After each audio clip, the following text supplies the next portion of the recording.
When we are children, we're scared of many things. We're scared of the dark. We're scared of taking out the trash. We're scared of our older brother jumping off the couch with his elbow sticking out. We might even be scared of our parents, might be scared of clowns, maybe it's spiders. There's tons of things we are scared of as children, but the one thing we need to be scared of that we're not is mirrors. When you look into spiritual and religious practices, mirrors come up a lot of controversy. There's some people who say you can't sleep with them facing your bed because it's a portal. There's other ones that say mirrors are a positive thing because they are a portal. You can even look throughout history and see that the Mayans used to use mirrors very frequently in their practices, and they actually did this with brass shields. They would polish a brass shield until the point where it was reflective, and during their ceremonies, to the Jinn obviously, they would stare into it to the point where they start seeing things. This is called the act of scrying. Whenever you're scrying, it is a form of evocation ritual. Invocation is like you invite the spirit into your body. It's like possession. Evocation is kind of like a phone call, a Skype call, a conversation. You're FaceTiming with the thing. One of the biggest questions that I get asked nonstop and have always been asked since I got on the internet and started sharing my experiences is, what do the Jinn look like? What do demons look like? What is their face? And that question is very hard to explain because there is a lot of different perspectives when it comes to these things, when it comes to what the Jinn look like. There's some people, even in the comment of this video, I'm sure they're going to go into it, talking about how we can't see the Jinn, that it's impossible to see what a Jinn looks like. And then on the completely opposite side of that, people are going to say, oh, I can see them all the time. You have some people who claim to be psychic mediums and they can just see spirits all over the place, and it might be schizophrenia, it might be real, we'll never know.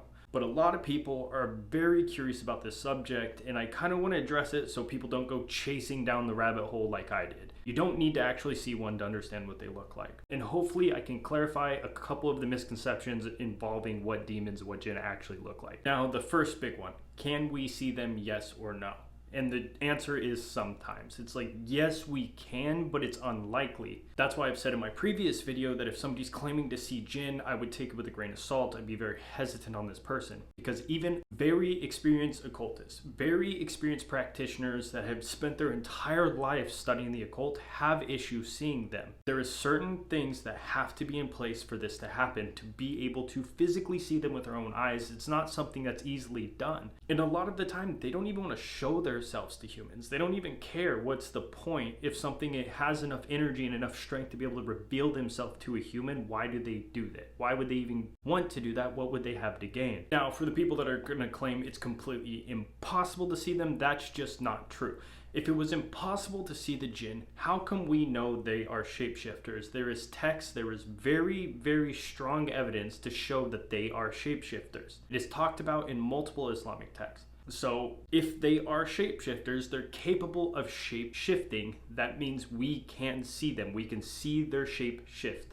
So all the people that say it's impossible, that's not correct. That is not correct in the slightest bit, because we know they are shapeshifters. Now, for my personal experiences, what did I see? What did they look like to me? That's kind of more important, because you guys have to understand that they're going to look different to everybody. Say somebody sat down as a new practitioner, they were completely lost in the occult, they had no idea about the truth, no connection with God at all, and they went down this path and they started trying scrying, and they actually got results from a bunch of work. It's going to look different to them than it would be me or anybody else. So the experiences I had in the past is going to be different from everyone else. The reason for this is they show up in an image to pull a very specific emotion out of you. The way they appear to you is so they can get a certain result out of the interaction. So take a dream, for example. Say you're not actually scrying, but there's something in your dream messing with you. Sometimes they're going to come in your dreams and show the resemblance of your parents because they want you to trust them. Other times they'll be a spooky, creepy thing with 180 eyeballs because they want you to fear them. They want to consume that negative fear energy out of you. So keep in mind, they are shapeshifters. So, and I know I keep saying that, but it is the truth. Every situation is 100% subjective. Now, what happened to me? Now, before I continue, I'm not going to explain the whole ritual because I don't want people trying it. I don't want people practicing this crap. So for me, I was scrying. I was using a very specific mirror and had to set up this whole ritual to gather together a bunch of energy to make this happen. It takes months of practice, and I was very bad at it. Whenever I would practice, when things would start to change in the mirror, I would kind of get excited and get antsy, and then I would break my focus and I wouldn't see it anymore. Just instantly disconnect. But what would happen to me during this practice is actually initially I would disappear. So you're staring back into yourself, but your own reflection disappears first. This is a terrifying moment. I know a lot of people in the occult especially like to pretend like they're not scared when this happens. It's not true. Everybody feels fear in this moment. It's not something that's supposed to exist, and it's existing. So no matter who you are, that's going to be scary, and it breaks the focus and it makes it go away. But a lot of the time when people are doing this, they disappear out of the reflection first, and then something else comes in afterwards. And whenever the thing came back, the first time I was able to really hold it and really see what they look like, it was a slender, very clean looking man. Somebody that would be considered extremely handsome, very classy, very clean. Now there's a reason for this. Demons are not ugly and scary and spooky. That is a big misconception. Like, yes, they're shapeshifters, so they can be. But when you look at a lot of the text, and I'm referencing multiple religions here, but whenever you look at the text and you see these old books that speak about demons and speak about Jinn, they don't say they're ugly and scary and spooky. The real original texts talk about how beautiful they are. They're tempting. They feed off of temptation. They don't show up to scare you. They want to manipulate you. So they show up as something very beautiful, very appealing to the eye, something you want to continue to look at, something you don't look away from. That's how they show up. And yes, I know it would be great for the internet to have this cool story about this scary monster that popped up, but it's just simply not true. That's just not how it works. They are very appealing. They were very beautiful. When you look at the studies of angels and all the teachings of angelic beings, they actually aren't the beautiful, pretty ones. Through multiple religions, they're actually said to have thousands of eyes all over them. They're very freaky looking. It's very uncomfortable to see an angel. Now, I've never had that experience. I never attempted to do it. That one is kind of subjective to me, and it's really iffy because angels are bound to the will of Allah. So if somebody claims to be working with an angel, I've never really seen that as possible unless it is literally God's plan. If God's will was for you to see that angel, then I guess it's possible. But anything outside of that, that's not true. They don't have free will. It's not like an occultist could work with them and make something happen. But that being said, when you look at the ancient texts, angels are the ones that are very freaky looking. Demons are very pretty and beautiful. But now back to my personal experience, I continued to see it as very beautiful and enticing.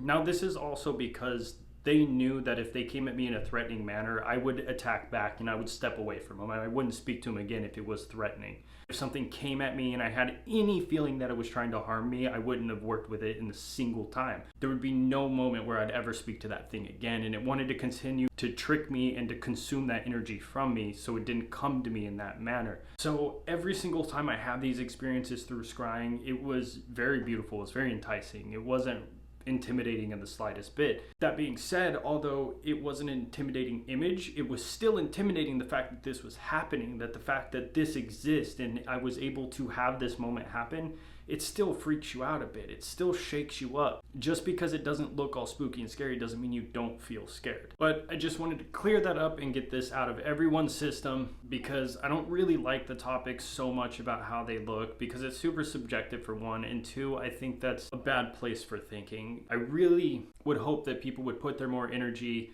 into looking into the personal development aspects of Islam, all the positives. I understand curiosity, and that's why I'm comfortable talking about these things with you guys, so you guys can feed that curiosity just enough to get it out of your system and step away from it. You really don't want to see what they look like, I promise. And I understand people are pulled in that direction, but it's not a fun moment. It's not something as exciting and as cool as the internet might make it seem. It's not something that ever needs to happen in your life, and it's not going to benefit you from you seeing that. There's no positives from those experiences. Trust me, I did it, I tried it, there's nothing to gain. But once again, I thank you guys all for listening. I got some changes coming up soon. The merch line, I got the 5th merchant pulled the plug on us, so we still can't process transactions. That'll come eventually whenever it's supposed to come. But I am going to be making longer stuff, and at the start of the New Year's, there's something cool that I'm going to be working on that I think you guys are really going to appreciate. About to get to a place where I can set up and record longer content and have better content for you guys. So I appreciate all you guys' support. You guys are the reason why this is happening, and without you guys, I wouldn't be able to do this.